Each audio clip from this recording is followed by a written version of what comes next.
All right, man, we back. A rare back-to-back boxing live stream. I was in the mood to do another boxing live stream today, so I appreciate everybody for checking in. And we got some good topics to talk about today.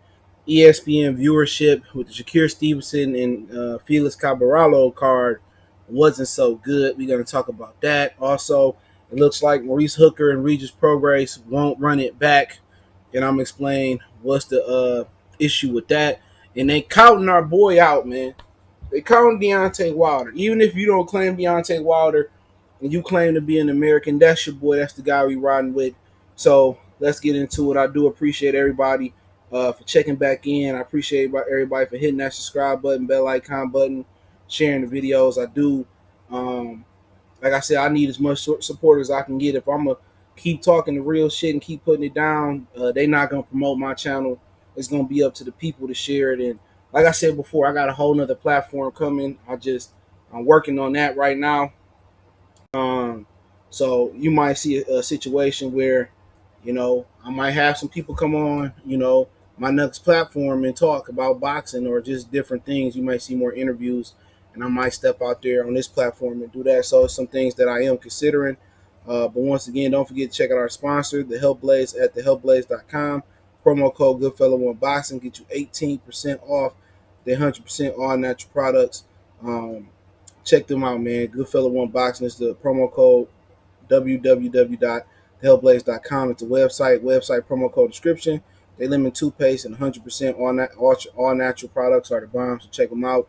If you got an old phone, iPhone in particular, laying around, check out Cell Phone Buyers Recyclers. The number is on your screen. Their website is in the description. Their social media in the description. Whatever form you feel comfortable hitting them up on, they got you covered. So, hey, if you are in a situation where you got a phone that's laying around, you ain't using it, or Sprint, AT&T, Verizon didn't give you the value you wanted for the phone, they won't take it back because it's beyond repair. Hit them up. They gonna give you an estimate. They're gonna praise it, and they gonna shoot you the cash. So holler at Cell Phone Recyclers and Buyers. Roderick, salute. Damon, I see you. Don Banks, I see you. Chris Ray, salute. Other than that, don't forget you can also find us on Facebook, Instagram, Twitter. Um, all times we got business question, card response, shit, video requests. Keep sharing the videos. Want to make a donation to the channel? Cash App, PayPal in the description. So let's talk about these viewerships with top rank last night, and they really wasn't good. It's really on par what they've been doing with the pandemic going on. Uh, I felt that a lot more people should have paid attention to it. But if more people like me, I really ain't been watching cable. I've been on the Disney Plus, the Netflix, and stuff of that nature, and just binge watching shows. Nothing. I mean, everything on TV is just the same rerun. ESPN, they don't have nothing to talk about. When you had nothing to talk about, then you start reaching. You feel me? So, like I said, I really ain't been turning on the tube. Every now and again, I watch, a couple, Martin or Family Matters or something like that. I watch that, but I've seen that American Soul came back on too, on BET, and also BET is running a Shaw marathon coming up. So I'm glad I did turn it on for a hot minute yesterday. I found that out, but their viewership, according to the Nielsen Media Research, released Wednesday, and they got a fight on a card tomorrow. One of my boys hit me up and says pretty competitive. May not have the big names, but I heard it's gonna be a good card. A better as far as competition, it's gonna be a better card than it was last night. Top ranked 3.5 hour telecast on ESPN was watched by an average of 397,000 people. The five-fight show drew a peak audience of 609,000 sometime between 10 and 10:15 p.m. Eastern Standard Time during the main event, in which Shakur Stevenson knocked out Felix Caraballo in the sixth round at the MGM Grand Conference Center. Right, so Stevenson got the most traction. You know what I'm saying? They seen a name and it almost doubled in viewership. So at the end of the day, what people got to understand, it was a test run yesterday. And they had a hiccup with Micaiah Myers. Having she said it was a false positive COVID test, and she tested negative. Once she got tested again. So, it's Top Rank in ESPN with UFC. They're pretty much are the leaders of how they gonna do these combat sports. So, as they get further and further into the schedule, you should see more and more competitive fights. Then you should see the multi-platform fights. You're gonna see some DAZN. You're gonna see some PBC, FS1, Showtime, Fox, Impact. You're gonna see these networks start to really blossom. But right now, they got to knock out the kinks. And if you ever heard from other people or old people, like let's say the PS5 coming out, and they say, you know what, you should never buy the first waves of PS5s because they are, they usually have trouble. Wait to the second, or third, or fourth batch to buy, the PS5s. You know what I'm saying? So the same thing here. This wasn't going to be, you know, a smash hit. This wasn't going to be, championship fight after championship fight after championship fight. It didn't feature one championship fight because Shakur fought at 130. But what it did do is it took a step in the right direction for boxing, and it's paving the way for people to see, for other companies to say, okay, this is what we need to do. So, and it's paving the way for other commissions too. So if PBC want to go to Florida and do fights, or they want to go to California and do fights, then they can go to Florida and California and do fights. So it ain't gonna be pretty early on. It ain't gonna be glamorous. But as you get deeper into the schedules, when you get to July, August, September, as the world open back up, and hopefully we don't have a setback with the coronavirus, the pandemic, and everything going on, you're gonna start to see better fights behind closed doors with limited audiences and stuff of that nature. And also, the NBA is gonna help pave the way. Let's see what Major League Baseball gonna do. They gonna lose a whole season, or is the owners gonna pay the players what they worth, which is another conversation, man. But Francisco, salute Damon here. See, that's crazy because all the hardcore fans I thought was going to watch, I had my popcorn ready. It's not that many hardcore fans in boxing. That's what you got to understand. Boxing hardcore fans, out of the 350 million people, whatever it is in America, we probably make up less than 1 million. It ain't a million hardcore boxing fans out here. It's not. It's not a million just in the United States. Now, if you put in Canada, Mexico, and Puerto Rico, then you probably can ante up to a million. But it's not a million hardcore boxing fans out here. And that's just the God honest truth. Not just in America. So, we they don't do tough stuff for us. Now, if we was the majority, if we was 100 million deep in boxing, then they would do more stuff for us. And then out of that, let's luckily it is a million boxing fans. Out of that million hardcore boxing fans, how many people gonna spend their money? That's a whole different percentage. It's not enough boxing fans, and that's their fault. It ain't our fault. I do my job in spreading the word. You know what I'm saying? They don't know how to promote boxing to the youth. It's old school. The way they promote it, the way they push it, it's old. They got to find a new way to promote it. But once again, it's like when I talk about the NFL. You telling me owners that was here before desegregation are going to change their thoughts on minorities? They not. They stuck in their ways. They learn from their parents, who learn from their parents about being racist and don't fuck with them darkies. Straight up and down, just keeping it 100. So how can you expect box promoters who've been promoting since the 80s and the 70s, in the 90s, to change? Ain't no recertification like if you work with computers or with Microsoft or Apple. After a few 5, 10 years, you don't get recertified. They doing what they know how to promote the old school promotion. And old school promotion don't work no more. And they getting away from the brand deals. PBC should have and Top Rank should have brand deals. Shakir should be on the Gatorade commercial, even if he's doing it for free. These dudes don't have a brand deal. And that's how you get, that's how you pretty much get known now. You know what I'm saying? Oh, he with this girl, or he got Fashion Nova model. You got Fashion Nova models, who got better followings and that's more known than a lot of these boxers, and that goes to the viewership. They gotta find the right formula. They gotta find the right formula to promote boxing. And they need new ideas. They need new blood. They need younger people. But old people will never understand. They don't understand the power of social media. They don't understand, you know what? They don't understand, like, what? Let's go back and see what we missed, or what we missed a step at in the process. And that's very, very important. But that's just boxing right now. Boxing is stagnant when it's promotion. It's old in its promotion. And how do you blow boxing up? How do you blow boxing up? Is you go to the youth. That's why baseball. That's why baseball lost its luster. The core fan base, or the core to any team or any sport, is the youth. If the youth demon is hot, they're gonna spend money on boxing gloves. They're gonna need more gyms. They're gonna need more baseball bats. They're gonna need more basketball rims. Targeting the youth is how you that's how you repopularize, if that's a word, any sport. Putting on boxing clinics in the neighborhood. Each boxing star should have a gym in their neighborhood, or help out a gym in their neighborhood. You know what I'm saying? That's how you're gonna get better. When you reach the youth, you know what I'm saying? That's the important part. Then the moms come. So then you got the girls there. And when you bring the girls to the fights, then the guys gonna follow. So, they don't understand. You know what I'm saying? These dudes don't even do pop-ups on Sesame Street no more. You know what I'm saying? Remember celebrities used to pop up on Sesame Street? The promotion sucks. But also in the music game, the promotion not doing too good. The great thing about the music game is the radio is always gonna have the youth ear. The youth is always gonna listen to the radio.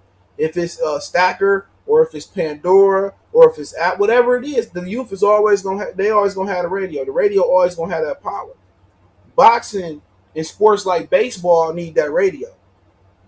They need that plug to the community. If you notice, radio stations go out there and they go to McDonald's and they do a promo and they give away shit at McDonald's. You know why they do that? To touch the neighborhood, to get to plug in right to the people, to plug in with the youth. Boxing has to replug in with the youth, and they also have to make it accessible. It has to be going back to being a poor man's sport.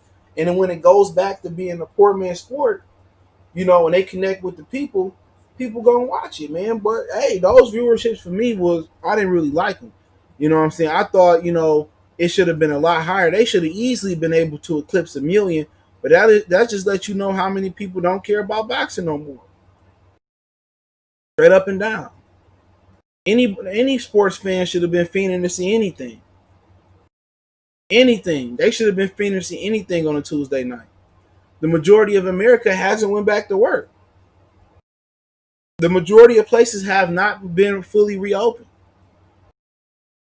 But once again, most of these places are allowing their people to go outside again. So that's also gonna hurt boxing. When people allowed to go outside and they get their tiki lights and torches and they want to barbecue, they're not watching boxing. And that's why boxers historically don't put their biggest fights. That's historically why they don't put their biggest fights in the summertime. You might get a couple key fights at the Barclays Center here or there in the summertime, but most of their big fights is done in spring. It's done in the fall and the winter. It's a reason for that. In the summertime, people don't care about going to no fight. And that's when boxing should reign supreme. Because people in the summer like to travel. You know, that's when boxing reigns supreme. You wait till the fall. I got to pick between a Michigan State game or a dope ass SEC game in the fall. In boxing, I got to have two or three televisions on, or two or three devices on.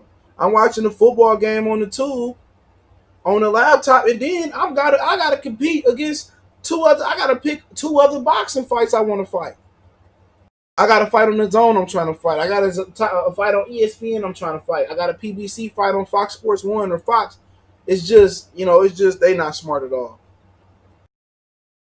I got to watch two or three fights at once in a football game. You know what I'm saying? And what if I'd rather go out to the bar and watch the football game? I'm not going to be paying attention to the phone because it's going to be pussy everywhere. It's going to be hooters, titties everywhere. I'm not thinking about boxing sometimes. So they got to change the way they do. If they work together and they get more youth in there, Eddie Hearn is like the youngest dude around. You know what I'm saying? And you notice with Eddie Hearn being the youngest guy in boxing, one of the youngest prominent dudes in boxing, the great thing about that is with Eddie Hearn is that he's bringing new ideas. Who was the first promoter to start getting they fighters on Instagram Live and doing interviews? Eddie Hearn. Not saying that I'm a huge Eddie Hearn fan, but his youth is pumping new ideas in boxing. He's trying to do new things. That's what makes Dana White different. Dana White, they trying new things. These old dudes in boxing, Al Heyman been promoting music shit since the 70s, the 80s. He hasn't really turned with time. Lou DiBella, he ran HBO, he old. John Skipper, John Ruskin with his own, he old. Oscar De La Hoya, you can't really count him and Golden Boy. They just as dysfunctional as Mayweather Promotions. Richard Schaefer, he up there in age. He been around for a minute. So Eddie Hearn is one of the young and innovative promoters that's trying new things. They gotta let new blood in there. They gotta let new blood in there. And how you do that, you plug into guys like me who got an idea. You know what I'm saying? You hire the youth. You hire the young guys. That's how you do it. But, I wasn't impressed with the ratings. I thought with boxing coming back on and nothing else really competing with it last night, that it should have done a million. But I understand the card, wasn't the most scintillating. Stevenson ain't the biggest name. And like I said before, I was talking to somebody from behind the scenes, and Catavius Cash, he took the fight on a week's notice, he only sparred 3 times. So he wasn't in the best of shape, and most of these fighters wasn't. This was a makeshift fight, because they had a fight date available, and it was just to kick the tires. It was just to get the carburetor or the fuel injection lines to keep going. So at the end of the day, I didn't really expect it to be a great card. But as we progress and these guys get more sparring, they get their fitness up. If Stevenson was like Tank, he could have been on upset alert last night. Staying out of shape, not staying in the gym, this, that, and the third. He's staying in the gym. He's staying sharp. You know what I'm saying? So you gotta give your hats off to him for staying ready. If you stay ready, you ain't gotta get ready. But I'll read those numbers out again before we move on. It peaked at 609,000 during the Shakur Stevenson main event, and it averaged 397,000 on ESPN. I think they should be doing better numbers than what they are doing. So that's just my opinion, man. But I'm not even gonna keep harping on it. But we'll see what the next card do. The next card got significantly less names on it tomorrow. Jesse Macadon is fighting a really good fighter. I heard Adam Lopez is on the card that one of my guys speak very, very highly of. So that's something to look at as well tomorrow. But let's kind of talk about Regis Prograis and Maurice Hooker. It seemed like they probably not gonna fight over weight. Weight was the issue the first time. Hooker originally wanted to go up to 147. Regis Prograis wanted to fight at 143 or really at 140. So it's in boxing scene. Keith Roddick did it today at 6:09 Eastern Standard Time, I believe it is. It says that former WBO junior, Maurice Hooker is willing to reschedule his fight against Regis Prograis. The former WBO welterweight champion doesn't want to face Prograis at a catchweight at 143 anymore. According to Brian McIntyre Bomac, Hooker's trainer told Sports Illustrated Chris Minix on Wednesday, Hooker only wants to reschedule their fight if the contract maximum is the weight limit of 147. Lou DiBella, Prograis promoter, told Boxing Scene that Prograis will not agree to fight Hooker at 147. Prograis still considers himself a 140-pounder and begrudgingly agreed to fight Hooker at 143-pound limit only because the 5'11" Hooker contended he couldn't get closer to 140. My guy is not a welterweight, DeBella said. Once he goes up to welterweight, that's where he stays. He has unfinished business with Josh Taylor and Jose Ramirez, and we thought Maurice Hooker and people signed the contract. It used to be signed the contract meant something. We haven't said no to anything really, but my guy is not taking a fight at a weight he doesn't know. He doesn't want to fight at. Regis is not going at 147 to fight Maurice Hooker. The DAZN executives have had talks with DeBella and Hooker's co-promoter Eddie Hearn and Rock Nation Sports about rescheduling Prograis and Hooker at some point in August or September. But right now the fight's not going to happen. Right now the fight's not going to happen because Regis Prograis don't want to go up to welterweight, and Hooker said he can't get down. He looked really, really big. So, it is what it is. I'm not tripping. It's a fight that I was looking forward to. I thought Regis would win. But always my hypocrisy meter is always kicking off in boxing. Make sure I hit the thumbs up button and share the video. My hypocrisy meter is always kicking off. What's so funny was Regis Prograis was talking about moving up to fight Terrence Crawford at 147. All right, remember that he was talking about moving up to fight Crawford at 47. He kept saying, "That's the fight I want. That's the fight I want. That's the fight I want." You know what I'm saying? Okay, if you want to, pursue Crawford, what's the best way to beat his stablemate in Maurice Hooker and move up to 47? At 140 pounds, Regis Prograis is not going to get, I repeat, he is not going to get Jose Ramirez or Josh Taylor. The winner of that fight, when they do fight, if they do fight, is going to move up and fight Terrence Crawford. So you chasing the hope and the dream. You're not a top ranked fighter. They have no plans. Jose Ramirez never had no plans on fighting Regis Prograis. Had Regis beat Josh Taylor, he was moving up to 47 to get ready to pursue Terrence Crawford. And I said what I said, and I mean it. Josh Taylor already beat Regis Prograis. Why? People say, "Oh, it was close." It wasn't a fucking close fight. Stop being biased and be straightforward. That fight was an 8-4 fight, and the only reason Regis Prograis won 4 rounds is because Josh Taylor's eye started to swell up over a head. But other than that, he got dog walked in that fight, and people contend that was close. You lost. You got dog walked. You got pushed back. You got your ass whooped, like I predicted. I told that shit to his face, pound for pound boxing channel. So I told him. I told the nigga right on social media, like, you gonna lose to that nigga way before he even thought about it. So at the end of the day, you talking about you pursuing Josh Taylor and Jose Ramirez, they moving up to 47. Like Maurice Hooker moving up to 47. So why you can't fight Hooker at 47? That's all I'm saying. If I can beat your ass, I can beat you at 40, I can beat you at 47, I can beat you whenever. I can beat your ass in the street. I can beat you wherever. You using Taylor's and Ramirez as an excuse. They moving up to 47 too. It sounds like he's scared of shook. Ain't no such thing as halfway crooks. Straight up and down. So we move on. I'm not gonna cry over spilled milk. We had a lot of bigger and better fights in boxing that we didn't get than this one. I felt that Regis would beat Maurice Hooker, but he don't want to go up to 47. So shit, what else you want him to do? Maurice Hooker gonna move on and fight somebody else. Who Regis Prograis got to fight? Who? You not getting Taylor.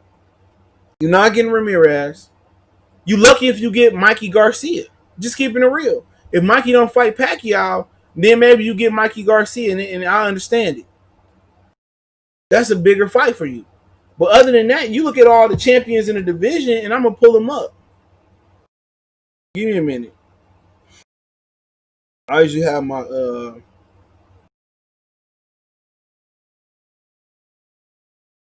my shit pull up. I deleted it the other day. Close that tab out. But let's look at the champions at 140 pounds. You have Jose Ramirez, WBC. You have Josh Taylor, the Super WBA, Barrios regular, and some other dude, Ulysses Jr. is the gold champion. Who cares? Josh Taylor, IBF, and Jose Ramirez, the WBO. So we already established Boston Gerard. Salute. Damon, I see you. We already established he ain't getting Ramirez, Taylor. He ain't getting one of the two dudes. So that's the belts right there. So what he probably hoping to do is when these dudes, fighting the belts disperse, he hoping to get a world championship. But they said that he focused on chasing Taylor and Ramirez, then they going to 47. Barrios got a rematch. He got a rematch, old boy. What's his name? Hold on. That dude that's with Joel Diaz. Mama Dog, he a bad boy. If he didn't drop that dude a couple times, he would have been in trouble. But you know what I kind of noticed about Regis Prograis too? Make sure I thumbs up the video and share the video, please. You know what I noticed about Regis Prograis? Before this happened, he was talking about going to the UK and fighting Lewis Rickton. What's his name? Lewis. Lewis Ritson, some dude in the UK, man. Dr. Blick didn't even know who he was. Oh, Postal beat the hell out of Adrian Broner. But he was talking about fighting this Lewis Ritson dude in the UK. And I'm like, this dude talking about fighting him. What about Maurice Hooker? So he already had a plan in his head that he pretty much knew the Maurice Hooker fight wasn't going to happen. I believe he did say that when he seen Maurice Hooker, he looked a little bit heavy. So he knew he probably wasn't going to be able to make 143 again. So we move on from him. I'm not knocking it. I think it was a bad blood fight. They both had their bad blood. They both been going back and forth. But, like I said before, Regis Prograis just trying to get a vacant belt. But the problem is the only belt that he be able to get his hands on is the IBF, and that's the relationship that Lou DiBella is closest with. So when Josh Taylor lose, Regis probably pick up the IBF belt and maybe look to fight Mikey Garcia. But he's a man without a network.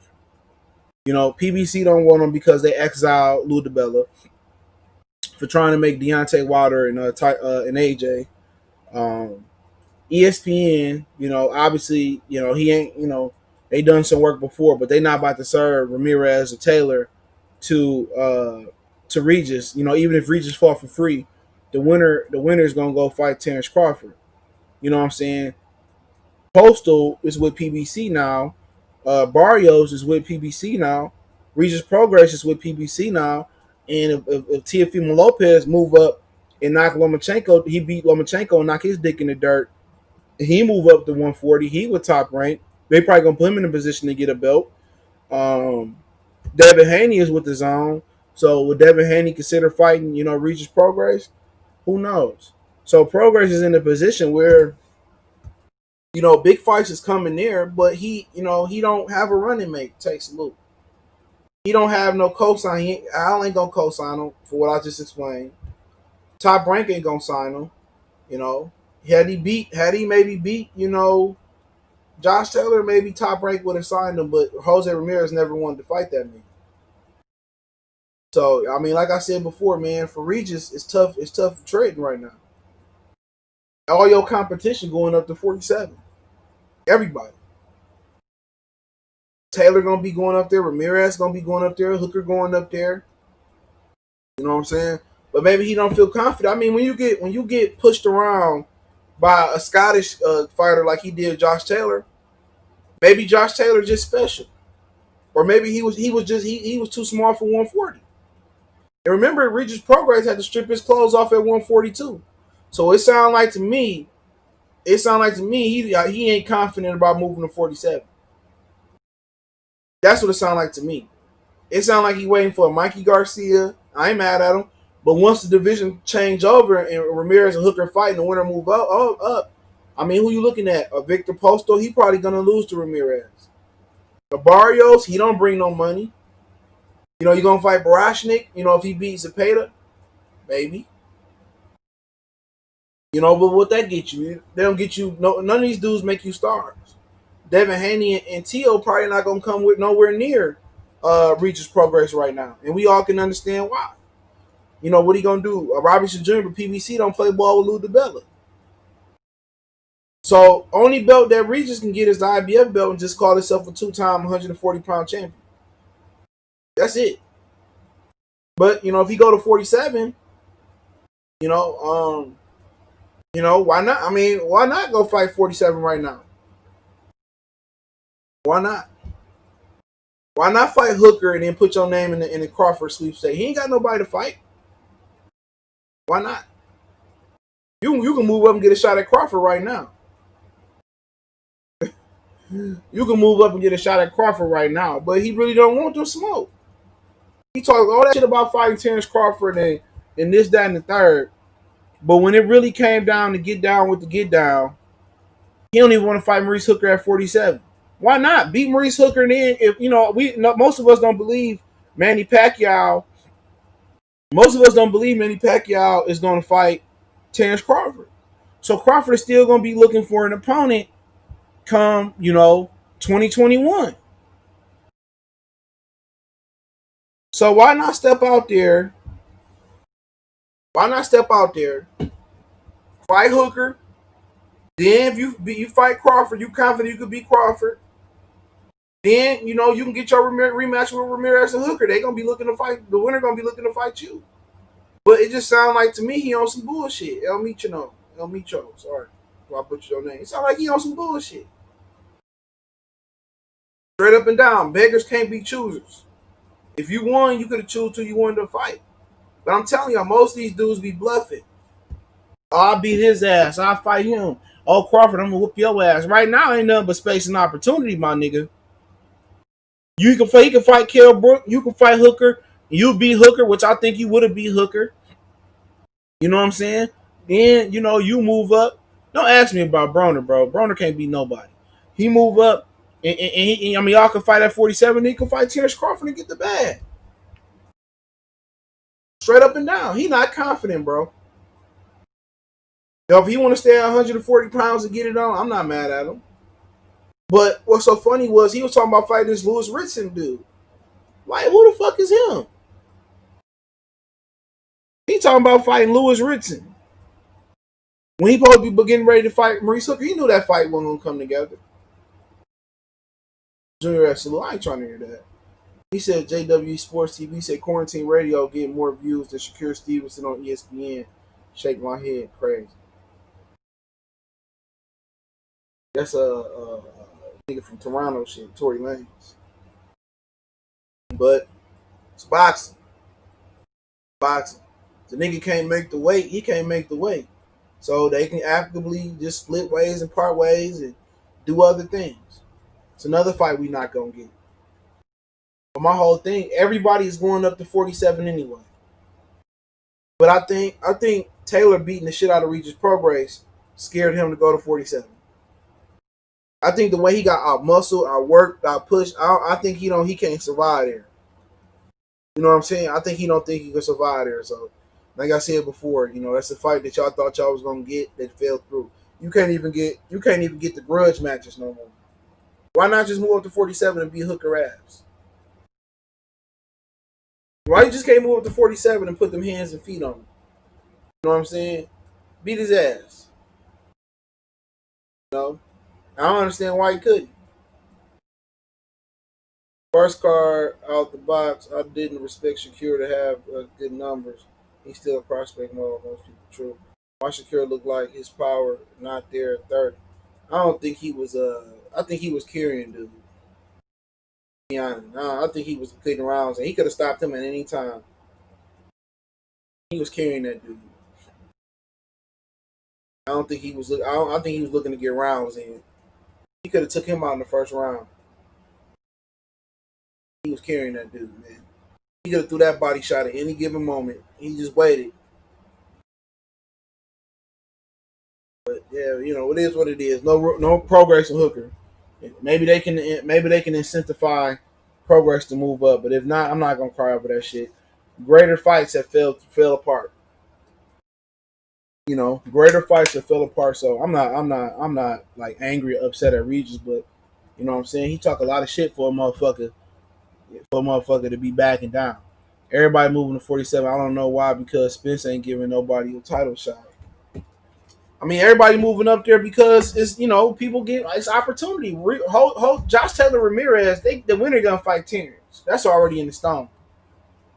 You know what I'm saying? They gonna fight. He gonna fight him regardless. So that's the division right there. That's all four belts. That's all four belts. Straight up and down. That's all four belts. So other than that, who else you looking for? To Devin to be there. Easter still there. But like I said before, he a man without a network. He said, "Who you got between Gary Russell and Shakur?" I ain't sure. That's a good one. I think Shakur might be too big, but Russell got the experience. But let's talk about Wilder. They count Wilder out because I ain't gonna be on long tonight. They count Wilder out. Said Spence moving up to 54-3 fights. It's impossible. If he want to be undisputed, he got a mandatory, bro. He got two mandatories. He got a mandatory with Danny Garcia, and then he got an IBF mandatory. So fuck what he talking about. Either he gonna drop that IBF belt if he beat Danny Garcia, or like I said before, but he don't know what the fuck he want to do. I'm not even talking about him. I don't think Devin and Campbell gonna happen. Fortuna said they ain't stepping aside. So Campbell and Fortuna gonna have to fight. So Devin gonna have to fight the winner. But I'll take questions at the end. I ain't trying to get off cold right now. Fortuna is a tough fight. He probably beat Fortuna, but it ain't gonna be easy. Fortuna gonna beat the shit out of Luke Campbell. Luke Campbell ain't shit. I've been telling y'all that he too soft. You know what I'm saying? He too soft. He too stiff. It's a bad styles for both of them. You know what I'm saying? But let's talk about they talked about. I woke up this morning and I seen that they said the deal was done. Since they posted it on Facebook, so I did the video. Um, yeah, I did the video on it. They said that Tyson Fury and Anthony Joshua agreed to terms. So Tyson Fury spoke on it. So I'll play that sound clip really, really quick. Tyson Fury spoke on it, so let's get to it. What Fury had to say. So give me a minute.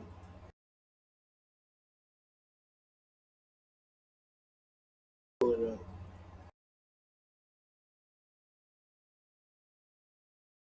Boop, boop.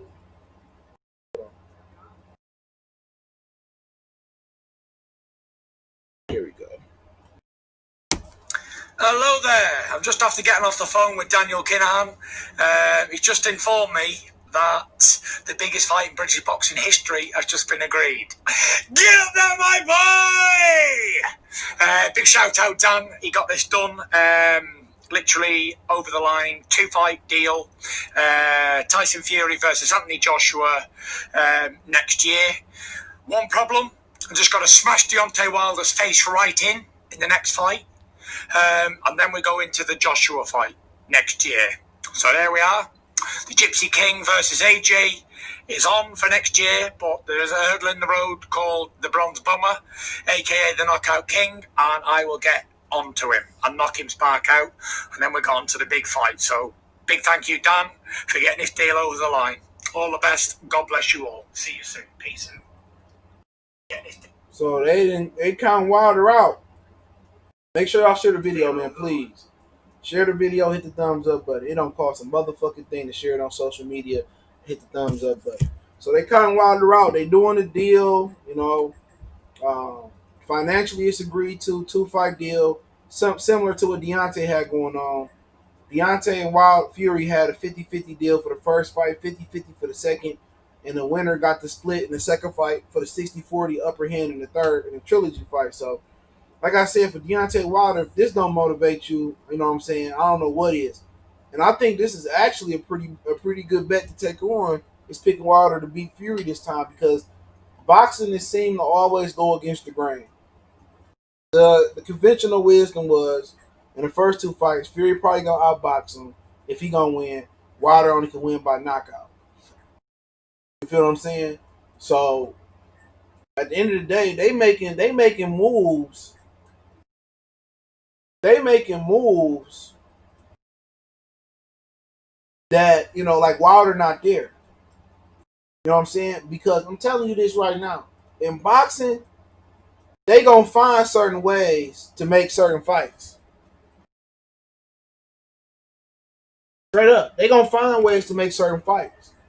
You know, they wasn't gonna never let Deontay fight Anthony Joshua. It's just a known fact. They was never gonna let that fight happen. They want to sell white, black, Mexican and Mexican, Mexican and black, Mexican, Puerto Rican, Puerto Rican and Puerto Rican. They never want to sell 2 Negro fighters. And I'm telling you, they never want 2 black fighters to have a spotlight. Never. They never. It's in every promoter's, manager, advisors, executive mind that they don't want to make. They don't see a big fight between black fighters as a big fight. They want They want countries behind fans, like Floyd Mayweather would say. They want, you know, they want to sell the race card. They don't think 2 black fighters can sell. That's why you're not gonna get Errol Spence and Terrence Crawford. They gonna pillow talk and they gonna talk Errol Spence out of not taking that fight. I just had somebody, I'm gonna keep his name anonymous, that said that he spoke to an executive the other day and they said Al Heyman don't have no plans on making that fight. I talked to the WBC, said the same thing. The people that know them, people at Top Rank say the same thing. People at Premier Boxing Champions say the same thing. That's why you won't get Jamal Charlo in motherfucking Demetrius Andrade. They don't have no ambitions to make two black fighters in a fight. And they condition AJ to believe the same thing. You know what I'm saying? They had no problem making Tyson Fury versus Wilder. It was black versus white. And it was an opportunity to make the biggest fight in UK history with Tyson Fury and Anthony Joshua. He said AJ got the UK behind him. That is true, but they not trying to make two black fighters fight. They not trying to make it happen. You witnessed that. They made a fight with having three mandatories there. You other than Wilder, you had Dillian White, Kubrat Pulev, and you also had Usyk is a mandatory. And what they're gonna do, I'm gonna tell you this right now, they're gonna have Usyk and Dillian White, as long as they keep winning, fight for the regular belt. Fury gonna get upgraded to the franchise championship belt, straight up and down. They not looking to give, man. That's why I said before, I can't not, black fight fans for not following, or black fans for following boxing. It's a hawk of shit. Same thing. I can't knock no black fan in America that don't watch sports, because we can play, we can punch, we can shoot, we can catch, we can volley, we can serve, we can home run, we can play shortstop. Just talking about salute. We can do all that shit, but we can't own shit. We can't coach nothing. We can never have no positions of power. None. Same thing in boxing. It's the oppression of the black fighter, man. It's no different. And a lot of these black fighters, they will love to fight the best and fight the other brothers and shit. But that's what they don't promote the same. Look at Loma, look at Terrence Crawford. They'd rather put all this false hope and all this money into Loma and waste money on Loma, and he can't even grow a leaf. Crawford is the rose that's growing from the concrete. And believe it or not, they don't put no money behind Errol Spence neither. Every promotion Errol Spence is getting is a pity. It's pity. It's makeup. It's makeup for us not giving you Danny Garcia. It's makeup for us not giving you Floyd or Pacquiao. Everything that Earl is getting is makeup. It's overcompensation. From the compensation, from the promotion, to them promoting the Mikey as a big event, they do that to make him happy. They do that shit to make him happy. They make him comfortable. They overpay him because they can't deliver the fights that he wanted when he wanted them. Straight up and down. And it's a narrative in boxing that blood brothers don't sell. But it is what it is. Floyd was the same way. He said, "Why Al don't make the fights? It will bring a ton of money for his company." Al don't run shit. That's what y'all gotta understand. Y'all see Al Heyman as the Wizard of Oz. Y'all see Al as this powerful dude that's moving all the pawns. Behind all these dudes is some white dude, some white man that make all the decisions. What you gotta understand is that Al can say, "Man, I want to make this fight versus fighter A versus fighter B," but the networks gotta approve the fight and they gotta approve the money. So they might say, "You know what? For Deontay and Tyson Fury, we're gonna put an X amount of guaranteed money." You say, "Well, what about Wilder and Joshua?" "Oh, we ain't putting this amount of money up," or this, that, and the third. So you never know what it is. Al Heyman don't have as much power as you think it is. It's a hierarchy. The networks have the power. They have the money. They have the platform. So when people say, "Oh man, Bob Arum is a white man, you working for the white man," all of them working for the same motherfucking white Jewish people. ESPN, Walt Disney, that's the same as Fox. It's the same as Showtime. It's the same as Fox Sports 1. It's the same as the people at the DAZN. It's the same people. LA to a salute. You know what I'm saying? They're not going to put that effort at all. And look how quick they made AJ if Tyson Fury happen. Quick as hell. Quick as hell. Already count Deontay Wilder out. Quick. Look how quick Wilder and Fury got made. The black man got to get a challenger who been coked out, who falsely been using mental health as an issue, who cheated the game. I mean, just look at the white privilege there. He cheated the game. He failed the drug test. He paid a farmer to sweep it up under the rug. The farmer didn't get his payment. He said, forget my UK boxing license. I'm fighting in America. He come versus Deontay Wilder. He get a 50-50 split. Let's listen to that. Somebody who don't bring shit to the table get a 50-50 split. All Tyson Fury brought was his 6'9", 300-pound ass, whatever he was. He brought his 6'9", 300-pound in a mouthpiece. That's it. They put money into that fight. That fight only did 300,000 pay-per-views. They say 350, go a little lower. They only did 300,000 pay-per-views. They put all the promotions on this fight. They put the gold rims on there. They put the posies on there. They put the sweet spoilers on there. They put the Lambo doors on there. They put the tent. You know what I'm saying? They chrome out the motherfucker. Got the radio. Got the new whatever that new shit they put in these cars. They didn't boom. They didn't blew that brain out. They didn't just bust down the whole car. And that bitch still didn't do $1 million. They put all their promotional efforts. They put their hats together. They touched their heads together, and they still failed to do $1 million pay-per-views. So if you lost $30 million, $60 million in guaranteed money. They both made $30 million guaranteed. Y'all had $60 million. Check this out for a minute. You had $60 million in guaranteed money to give away, and you flushed it down the toilet. You flushed it down the toilet. And you telling me you can't take 30 of that and guarantee Crawford 15, guarantee Crawford 15, Spence 15, and the winner get the lion's share of the back end revenue? I'm telling you, man, they only did that. They only invested that money because Deontay Wilder was fighting a white boy.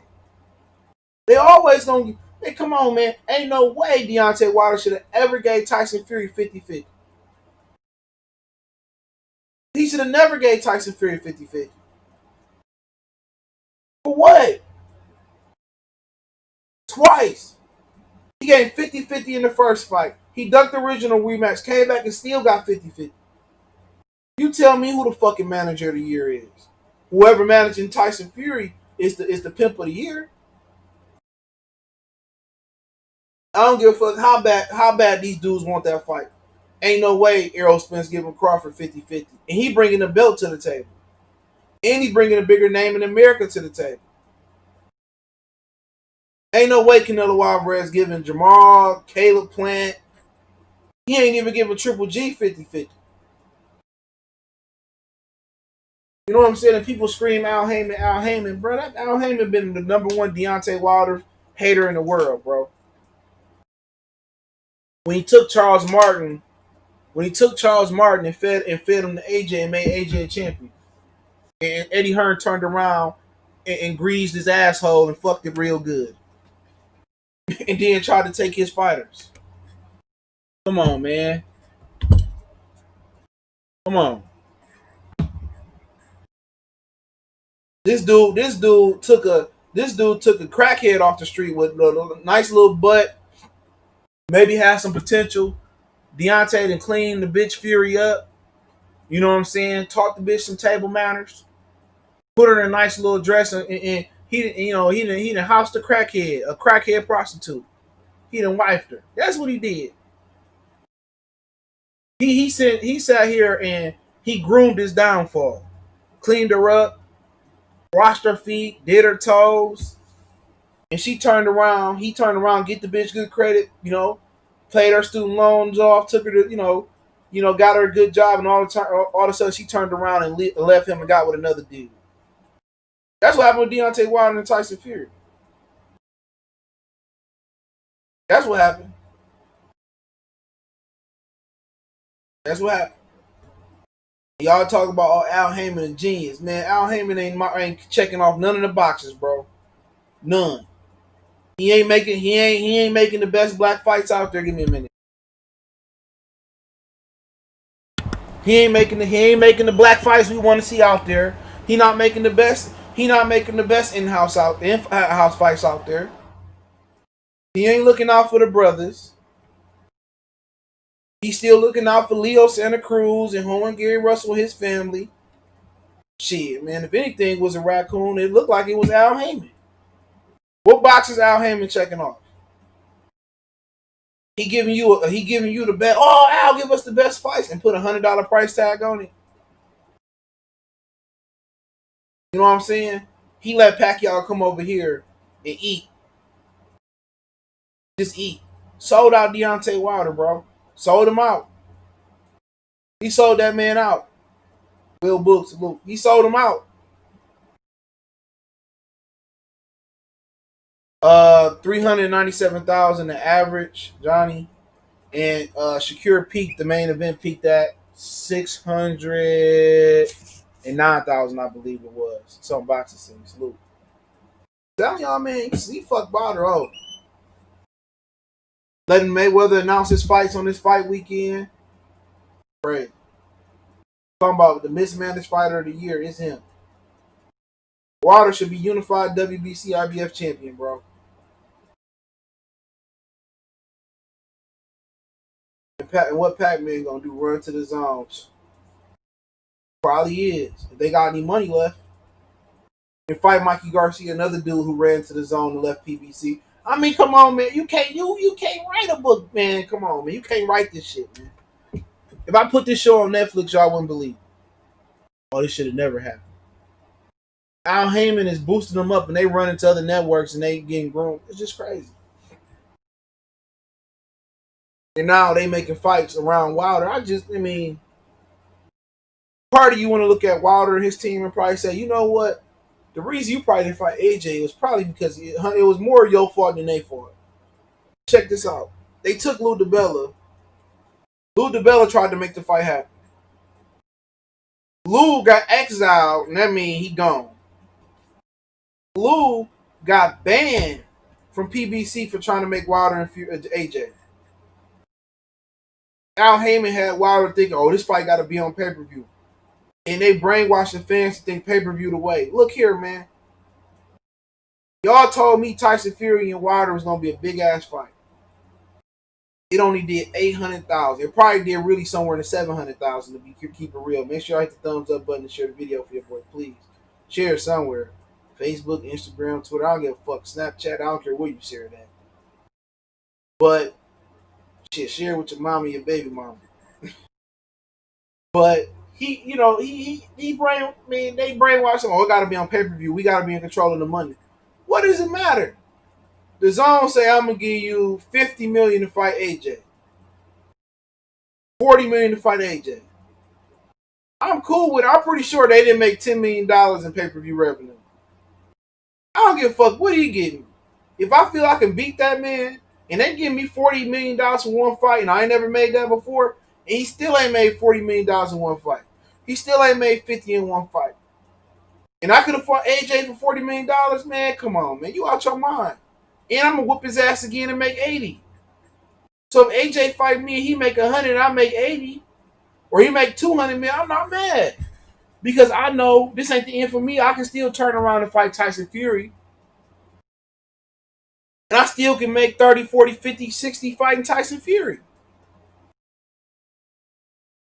So if you knew you was going to be AJ, that's why I said, man, these dudes are getting conditioned. They getting conditioned by these white collar dudes, these dudes in the upper, to think a certain type of way. Sometimes you got to lose to win. Sometimes you got to take 10 steps back to take 20 steps forward. And look at them now, on the brink of extinction from boxing. And listen to the numbers that Fury and AJ gonna make. Let's listen to these numbers. Give me a minute.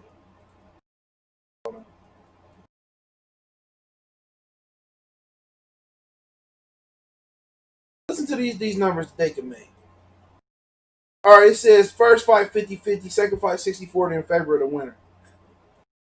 Identical terms to the two fight deal with Fury, according to Steve Kill. Frank Warren states that Tyson Fury and Anthony Joshua can earn purses of $60 to $70 million. That's 47 pounds and 55 million pounds if their fight happens as intended. We will have the first all British bout to generate a 9-figure total. So they gonna make double. They gonna make double in guaranteed purses with AJ, what Fury made with Wilder. They guaranteed purse was $30 million the second fight. Don't make no sense. That could be Wilder getting 60, 70 million fighting Tyson Fury. Shit, he probably would have got 100 million because he would have been undisputed.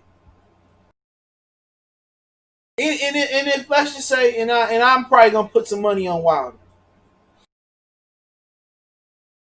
I'll probably put some money on Wilder because boxing tends to go the opposite way. The boxing gods they tend to write the shit. They looking ahead of Wilder. They thinking Wilder finished. And Wilder is a prideful dude.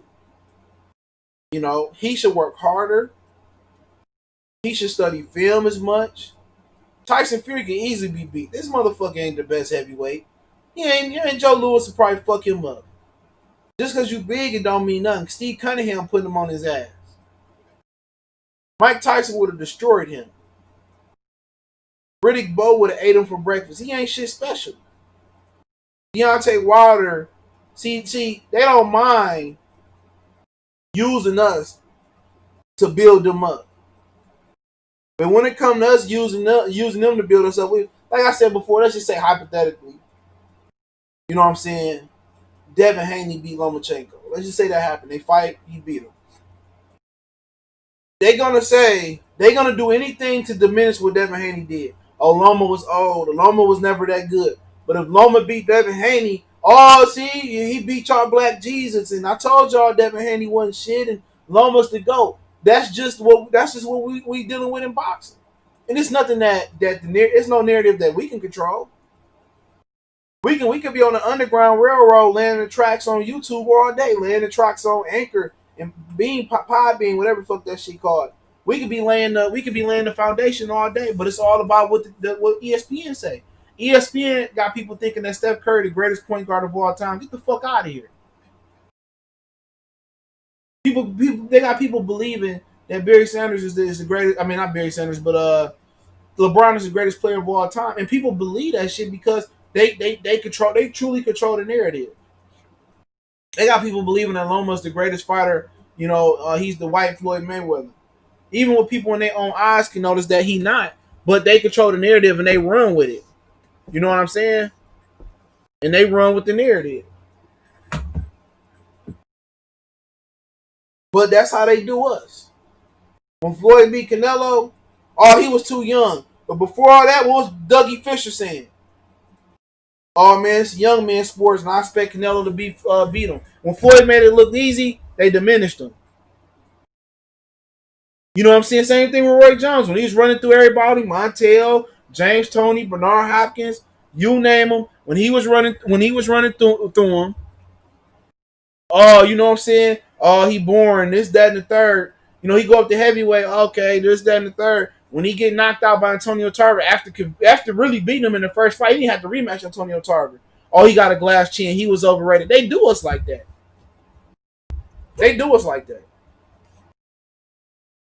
You get sick and tired of it, bro. And when you truly start to open your eyes, when you cut off the idiot box and you start to think for yourself, and you start to research for yourself. You know what I'm saying? So I know for a fact that I'm not buying into that Roy shit. I know for a fact Steph Curry is nowhere in my top 10 as the top 10 greatest point guard of all time. I don't care what they say. I've seen better. And that's just my opinion, but I watch basketball. I'm a basketball historian more than I'm a boxing historian. I watch football. They can't change my opinion on who was the greatest football player of all time. It's Jerry Rice, Lawrence Taylor, Barry Sanders, just like that. I watch these things. I watch these dudes articulate and I watch them play. So they can't change my shit, but they gonna try to do that. And a lot of people, they listen to the media. They sheep. I'm not gonna be a sheep. Wilder gave Fury a second chance, and he was a Wendy's addict. Yep. And that's another dude who failed a steroid test that he gave an opportunity to. It's another dude. Bang, $4 PC gamer salute. He said, "Man, Wilder had a two fight with Fury and didn't show me any reason to be confident in him winning the third fight. Joshua gonna beat Fury though. Hopefully Joshua beat him. No Deion Sanders. Bo Jackson didn't play long enough. No, Deion Sanders not. Not. He's one of the greatest athletes, and Bo's one of the greatest athletes of all time. But no, cornerback is not gonna be one of the greatest players of all time. Straight up and down. I think Deion is probably the greatest corner of all time. But no, not no cornerback. You gonna look up Jerry? I mean, Deion Sanders never won defensive MVP. MVP. Only guys that do that was I forget one dude for the Vikings, I believe, or the Rams, Aaron Donald, and there might have been one more. You know what I'm saying? And Lawrence Taylor, excuse me. So how can he be greater than Lawrence Taylor? He never won an MVP. Not offensive and defensive. He was the MVP. You know, nobody is great. No defensive player is greater than Lawrence Taylor. None. You show me somebody that was all pro at outside linebacker and inside linebacker. He was all pro at two different positions. And he was coked up. Show me somebody else. Dang. Jerry Rice. Look at his stats. Yeah, he played for the Lions, Mike Train Lane, yeah. He ain't the greatest though. Ed Reed not the best neither. Nowhere near best secondary player. It's probably Dion. Probably Dion. But I'm not saying he can't be in my top 5 or top 10, but this is my opinion. My opinion. But yeah, to finish off about Wilder, I mean, just show you how much Al Heyman know, man. He got all the power, all the money, he got the clout, and he's still getting finessed. Still getting finessed. Wilder is a prime example why I would caution people to sign their life away to PBC. They don't know what they doing. They sold this dude out, man. This. If he go on to beat Tyson Fury, then he truly had a LeBron James type of finals, performance. We putting a sorry ass team on his back and he balling out. If he beat Fury, he beat him. But the one reason I would say he could beat Fury is because Fury ain't never put a string of performances together. He never defended. He never put 3 or 4 great performances together. He always kind of fall off the rockers, but we'll see, man. But this is the poster child on how to fuck up a fight, how to mismanage a fighter, mismanage, mispromote. You know what I'm saying? They making deals behind their back. They doing all this shit. Eddie Hearn and Frank Warren is rival enemies. They already got a deal done, and Wilder should be more motivated than ever. And Wilder either gonna go down a motherfucking hero, or he gonna be one of the most vilified American athletes of all time. Because if you let these British motherfuckers come in here and have a unification clash, and he could have stopped it, people are never gonna forget Wilder. His fans and his apologists would be cool with it, but Wilder got to stop this shit. Y'all got any questions? If not, I'm gonna move on. If y'all got any boxing related questions, I'll answer them. Troy, salute.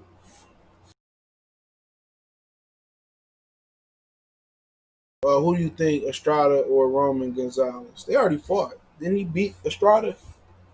But that ain't happening. Bob Arum stopped that shit from happening. So Bob Arum stopped that fight because he saw Maloney and some shit. He stopped that fight. But they fight again. I got Estrada. Gonzalez looked good his last fight, but Kill Yafi won shit. I never was impressed. Juan Estrada is one of the 10 best fighters in the world right now. And maybe Gonzalez might just have his number. He got the style to beat, Estrada, but I just think Gonzalez is and that can go either way, but I think Estrada just, he on another level right now.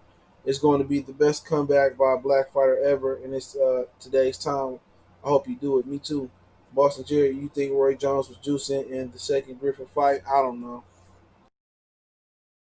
I'm not going to speak on that. If he was, he was. But I don't I mean usually when people juice in boxing it's for endurance. That was a That was like a minute fight. He just destroyed that motherfucker. I mean, that's up to you to believe. But usually juicing help with endurance. Before Montel Griffin got knocked out, he was doing really really good. But it seemed like Roy had figured him out anyway. Big Baby Miller or Charles Martin. I don't know how good Big Baby Miller is. I'll probably go with Big Baby Miller. I don't know, man. Without his juice, you Easy Baby 88, 1988. He said you think Wilder gonna switch his team up? He should. He'd be a damn fool. He'd be a damn fool not to switch his team up. If I got questions, I got answers. He'd be a damn fool. Got to. You know, Wilder got it work. Wilder, man. One thing you notice, man. Everything that Fury was doing, he wasn't doing. Fury getting on his toes, getting that blood pumping in the feet in his feet. Fury improved his inside game. You know what I'm saying? Everything Fury was doing, Wilder needed to be doing. Jab, jab. I like to bring his base in a little bit, get on his toes, use his athleticism.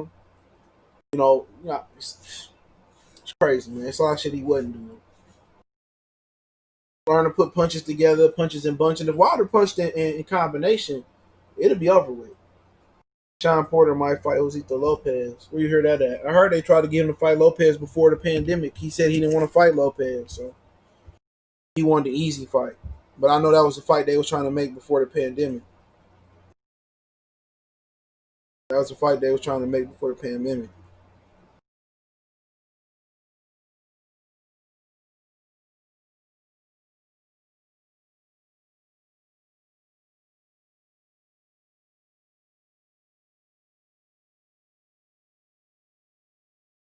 So I don't know, man. Any more questions? So maybe that's something they'd be looking into doing.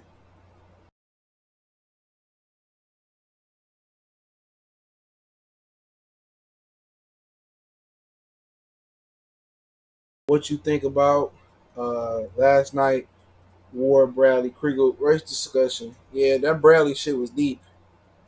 You know what I'm saying? But the thing about it is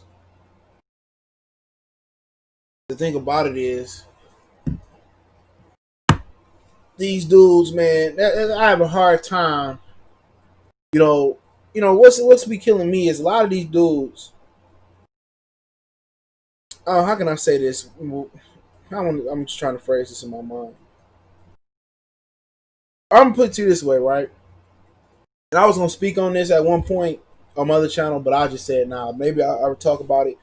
I was reading a piece about Dwayne Casey, and he's the coach for the Pistons. He grew up in Kentucky, and he said it was still basically segregated. And once they did desegregation, he had to deal with a lot of different hate from white people in school. Basically when he was growing up, they just desegregated. He said he had to deal with a lot of hate coming through Kentucky. And I'm like, how can you marry somebody? I can see fucking the bitch, you know what I'm saying? Just to fuck the bitch, say, you know what? You know, yeah, I get it, just fucking her, just to say I got the power, just like I fucked this bitch and shit. But he ended up marrying the very same people who was trying to oppress him through the school system. Let that sit out. You went through the school system, you experienced bigotry, hatred, call you the N-word, and all this shit he said he been through, and you turn around and marry the very same people who hate you. It's hard for me. It's hard for me to take niggas like that racial history serious. That's my opinion. Andre Ward married a black woman. Salute to him. I take his opinion all day, and that's no point. No. I like Timothy Bradley, one of my favorite fighters of all time. But you married that, the Mexican chick, and like I said before, man, it's hard for me to feel sorry for a lot of these dudes who marry these people who don't. And with Timothy Bradley, I don't want to talk about him, but would his wife had married him if he wasn't a pro boxer and had it like that? Probably not. Would Dwayne Casey wife would have considered marry him if he wasn't a basketball head coach and had money like that? No. These women, these other women, man, they ain't even gonna look your way. It's a lot of black women who probably ain't gonna look your way. I'll keep it real. But a lot of these other women, they hate you. They hate you. They grew up. A lot of these people like Joey Gonzalez, his sister and Shakur Stevenson, which they broke up. How can I love you? How can I love you? And how can we create babies together? And your fucking brother and your fucking dad hate black people. That's why. That's why. That's how I feel. A lot of these dudes go through these like Dwayne Casey went through this racist, this racist, and then you turn around and marry one of them, bro. Wow. And I'm not knocking you for who you love, but a lot of these dudes who are on a nice tax bracket financially, a lot of the Korean, the Chinese, the white chick, the Hispanic, they wouldn't look your way if you didn't have money. My homeboy was saying this shit the other day. His brother married a biracial girl, and her mother is still rep the Confederate flag. Long story short, so you gonna have a little, black kids walking around with the Confederate flag on. And like I said, I'm not knocking you for who you with. You want to go be with a Jamaican, you want to be with a white or with an Asian. You know what I'm saying? But I don't want to hear your racial stories. I don't want to hear your. I don't want to hear your. I don't want to hear it because penis can turn a racist chick and make her blind because of the love. Penis can make a chick fall in love. Your status can make a chick fall in love. So that's just my opinion on it, bro. I just, I don't get it, bro. I don't want to hear none of your trials and tribulations and you got the other on your arm. I ain't trying to hear that shit. I'm just keeping it 100. I don't hear nothing about your racist story. None. Straight up and down. I don't want to hear it. Was you impressed by the Wilder sparring video? Didn't look good. It depends on what they was looking on. I ain't see it. So I ain't trying to hear nobody fucking race trials and tribulations no more, man. Like I said before, like Shakur Stevenson, cool man, Simmons, salute. He was with a girl that her family hated him because he was black, not because he didn't treat her right, not because he didn't have an occupation to take care of her. And you think that girl grew up with them and she not racist? You crazy than a motherfucker. You crazy. You crazy. That only happened in the movies when somebody grew up in a house full of racists and they love blacks. That's a movie script shit. What DJ Quick tell MC8 movie script killer? It's movie scripted. Like I said, I don't mind you, piping these chicks down, just to prove a point. But if they family don't like you for no reason, like you don't legit know why they don't like you, bro, I can't marry nobody that come from a racist family. I just can't do it. Think about your kids. Will they love your kids the way you need to love them? No. A lot of the other only marry these dudes because they got money. Go look at the poverty, the broke niggas. Go look at the 9 to 5 brothers for real. How many of them got a bad bitch or bad white chick on their arm? Like Mary. Not too much. Now if they got a good job in the plant, they making good money, that's better for them. Come on, man, you gotta wake up. You gotta wake up. They got this narrative that black women are the only sack chasers out there for niggas. You crazy as hell. Black women is loyal. They loyal.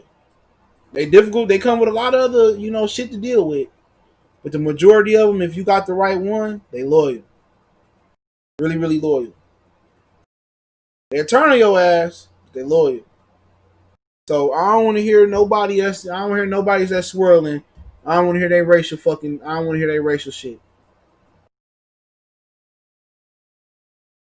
If she thick, would you marry them? If she was racist or no, no. Straight up and down. Yeah, fuck man. Hell no. I'm not marrying nobody that ain't black. Straight up and down. That's just how I'm riding. I ain't knocking the next motherfucker. I get it. Black women ain't for everybody. White women ain't for everybody. Hispanic women ain't for everybody. But when you look, the Amish with the Amish. When you look, the Jewish procreating with the Jewish people. When you look, the majority of white people that's in the middle or the upper class. They recreating with theirs. They might have their flings on the side. We the only ones that consistently get money and go out there and swirl and mix it up. You know, and we the only ones like and men in general, the species of men, we the only ones that take a broke chick and make her rich or wealthy. Only dudes that do that. Only with the men. Lions don't do it. Gorillas don't do it. Crocodiles don't do it. Gators don't do it. Robins don't do it. Bald eagles don't do it.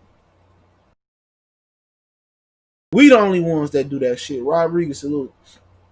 We the only ones that do that shit. A man would take a broke woman and make her rich off some booty and some pussy. All of them. I mean, go get you a woman that got something. But me personally, no, no. And that same person that Dwayne Casey land with and some of these dudes land with, when they get accused of being a racist, well, I have a black husband, or I have a black wife, or my kids are biracial. When somebody say that line, I just assume you a racist straight on up and down. Straight up and down. I just assume you're racist. You ain't got to say that for me to feel comfortable around you. A lot of times, it's, I feel people out that I work with, or I ain't got no problem with it. But at the end of the day, when you look at everybody else's community, straight up and down. When you look at the Amish, the Jewish, the Koreans, the Chinese, you got exceptions to every rule. You know what I'm saying? You look at the Arabs, they ain't bringing no brothers home. You know what I'm saying? They will have a fling on the side. You feel what I'm saying? Not saying that's not true, but they ain't bringing no brothers home for real. We the only people who allow people to come to our culture. We the only people that allow people to come to our culture, to use hip hop and come as an open swinging door. It keeps swinging. It's a revolving door. No matter how bad or how good you do us. If you the other, you can come in hip hop and make a kill. You could be a racist. You can say you hate niggas. You know what I'm saying? You can call black bitches black bitches. You can do whatever you want. And you can openly come back and apologize, and we accept you back again. The Eminems, the Amber Geigers, you know what I'm saying? All of them. The Lloyd Cohens, all these dudes that's out there. They're the only people that are allowed to do that. And it's the same thing. We the only people that consistently swirl. We the only people that get money and think having a white chick or a Korean chick on our arm give us status. Only ones. Only ones. You don't see nobody else doing that shit. Y'all know what it is, man. Hit that subscribe button, bell icon button, share the video. Appreciate the love, support. I ain't mean to get into that, but like I said before, if you a brother and you swirl, I have no issue with it. But I don't want to hear your racial stories. I don't want to hear that shit. I don't want to hear nothing about how you pro. I don't care. I don't care to hear it. Straight up and down. I don't care to hear it. So keep your racial stories to yourself. If you somebody that's swirling and this, I don't want to hear it. I listen to your fair stories, or your cooking at home with your wife. I listen to your marriage stories. I take business advice from you, but I don't want to hear no racial advice from you. I just don't. I don't want to hear your run-ins with the cops, and I don't want to hear. Me personally, I'm not saying you can't vent to your homeboy. I don't want to hear that shit. I just don't want to hear it. You know what I'm saying? And I do understand the sisters are different. The sisters ain't for everybody. But you can't box the sisters in one category. Because you got you a thought or a sack chaser, and you wifed her because you like what she was bringing to the table sexually, you made a bad decision. It's bad white women out there just like it's bad black women out there. It's bad black women out there like it's bad Asian, Koreans, Chinese women out there. Bad women don't come in one shape, one size, one color. Good women don't come in one shape, one size, one color. It's good black women out there like it's bad black women out there. The difference is a lot of these niggas that too chicken shit to approach a strong black successful woman. And those be the ones that got cobwebs on their coochie, man. But hey, appreciate y'all. Share the videos, man. Y'all know what it is. We go.